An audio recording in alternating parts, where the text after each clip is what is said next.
Mas qual o impacto real que uma reforma tributária pode ter nas empresas? Eu até me mexi aqui, Renato. Vamos lá, vamos devagar. Primeiro vamos entender. A sua pergunta foi: que impactos uma reforma tributária? Então eu vou falar de forma ampla. Certo. O que é que espera-se? Um dos grandes problemas que a gente tem no Brasil, ele diz respeito a essa, como é que eu diria, dificuldade que nós temos no Brasil de operacionalizar qualquer empresa que seja, em qualquer ramo que seja, porque a gente é extremamente burocrático e essa burocracia normalmente ela está envolvida com os aspectos tributários. Tá? A tributação no Brasil ela é extremamente complexa, são muitas regras. Tá? Os contadores têm que ser muito especialistas em áreas específicas, porque cada área específica tem um conjunto de regras, peculiaridades que envolvem o setor e que impactam diretamente o empresário, o empreendedor. Espera-se de uma reforma tributária que um dos pontos primeiros a serem resolvidos e talvez atacados, digamos assim, é você simplificar, tá certo? Esse pandemônio tributário. No segundo ponto, pensando em uma reforma genérica, espera-se que a carga tributária total ela possa ser reduzida para criar um ambiente, inclusive mais competitivo, no sentido de permitir que a gente realize mais exportações, que a gente caia o custo, né, da produção, que a gente permita então que os produtos sejam vendidos inclusive mais baratos, que a gente ganhe em termos de produtividade média do trabalho. E aí vamos agora tentar entrar, que talvez fosse sua pergunta até em sequência, mas eu já vou me meter. Pode ir, fica à vontade. A gente pensar na reforma que foi proposta e a reforma que foi apresentada e depois a reforma que foi votada. Para a gente não entrar aqui num outro podcast só de reforma tributária, né, a gente não tem esse interesse e talvez precisasse de pessoas mais especializadas. O fato é que, ponto 1, a reforma tributária não reduziu efetivamente o custo da tributação no Brasil. Então isso é fato. A gente vai ter o maior IVA do mundo, 28%, 29%. Era esse detalhe, só interrompendo rapidinho, é esse detalhe que eu ia perguntar, que fala muito do debate, diz que vai ser bom, vai ser ruim, fica todo aquele debate no Congresso, entre as pessoas também, entre os economistas, mas de fato teve algum impacto real? Então, e isso, infelizmente, pelo menos por mim, já era esperado. E já era esperado por quê? Porque se eu vou fazer uma reforma tributária, e de novo, eu vou tentar fazer uma analogia, tá certo? Para que talvez quem esteja escutando a gente possa entender com mais facilidade, né? Correndo o risco de talvez ser muito superficial. Mas imagine, Renato, que você vai...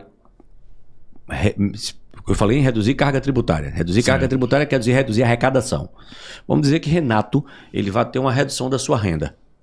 Antes de Renato reduzir a renda, Renato tem que olhar o quê? Quais são os custos que Renato tem para viver? Meus custos fixos, enfim. Então, né, aí Renato vai olhar e vai dizer assim, olha, eu tenho um imóvel alugado, hipoteticamente falando. Certo. E meu aluguel é X, mas eu vou ganhar menos, então talvez eu precise mudar para um imóvel menor. Mas o Estado brasileiro, ele, além de ser muito grande, muito caro, ele não fez uma tarefa que seria a primeira, que seria fazer uma reforma administrativa. O que seria fazer uma reforma administrativa? Sair de um apartamento maior para um apartamento menor, sair de um apartamento mais caro para um apartamento mais barato e depois fazer uma mexida naquilo que é, tá certo? A fonte de captação de recursos. Porque o Estado ele se financia por alguns caminhos. Parte disso aí que você diz, de mudar numa casa maior, casa menor, seria a redução da máquina pública? Redução da máquina pública. Redução dos custos para a gente operar essa máquina. Então, que não foi feito e não temos nenhuma expectativa de que seja feita.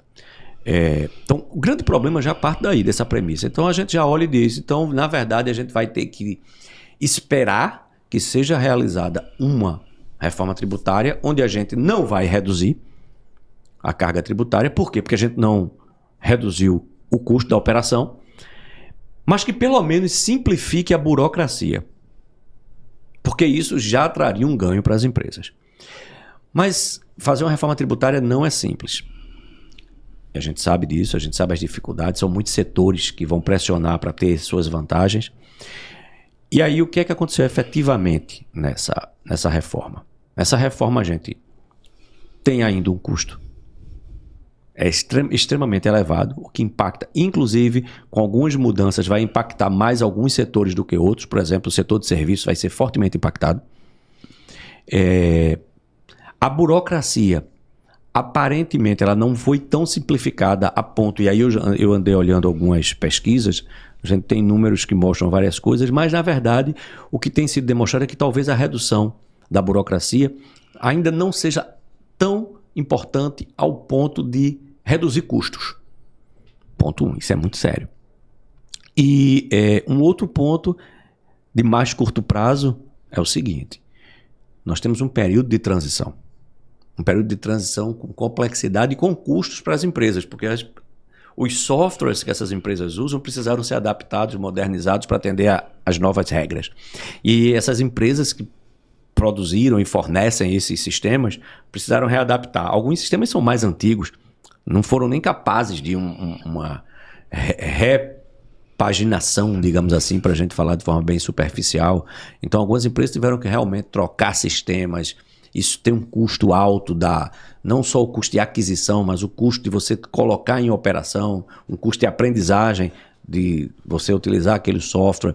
Você tem uma fase onde os erros podem acontecer e eu não percebo um sinal claro de que, havendo dificuldades, essas dificuldades serão efetivamente acompanhadas pelos olhos dos cobradores de impostos, tá certo? Com olhos de quem está observando, um contribuinte. E aí eu vou dizer, contribuinte é uma palavra que a gente tem que tomar cuidado, né? Por quê? Porque contribuinte, normalmente quem contribui de bom grado. Se você vai em algum lugar e alguém te pede uma contribuição, essa contribuição foi de bom grado. Você fez porque o teu coração de te livre, disse... espontânea vontade. Exatamente. Teu coração te disse que você deveria contribuir para aquela causa.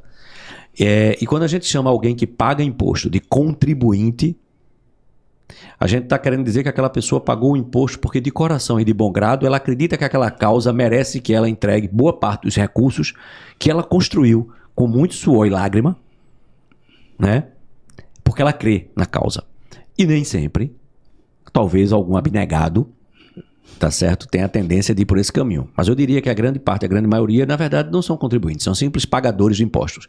E os pagadores de impostos, os chamados contribuintes, muitas vezes, infelizmente, eles são vistos por aqueles que cobram os impostos, né? Que muitas vezes esse contribuinte, ele errou, tá certo, na hora de apresentar um documento, ele errou na hora de fazer um cálculo, porque a legislação ela é dúbia, ela leva a dúvidas, tá? Se o que eu estou falando não é verdade, basta a gente olhar o número de questões que estão na justiça, tá certo? Onde se discutem multas, onde se discutem punições, onde se discutem formas de tributação, tá? É muito simples olhar isso. Porque o fato é que nós vivemos um pandemônio tributário e eu acho que a gente tinha que ter a expectativa de uma reforma tributária que pelo menos reduzisse a burocracia. Se não iria reduzir a carga, pelo menos reduzisse a burocracia. Mas essa redução teria que ser muito grande, muito drástica. Teria que ser uma simplificação muito grande e que eu não sinto. E que a gente vai ter um custo nos próximos anos, que é o período de transição ainda. E esse custo, essa curva de aprendizagem, ela não vai ser simples, principalmente para as empresas médias e pequenas, que são a grande parte das empresas brasileiras. E que não têm condições de fazer lobby junto, né? Porque os grandes grupos têm condições de fazer lobby, mas aqueles pequenos, eles não têm condição e muitas vezes eles são esquecidos na hora que os nossos legisladores pensam em políticas.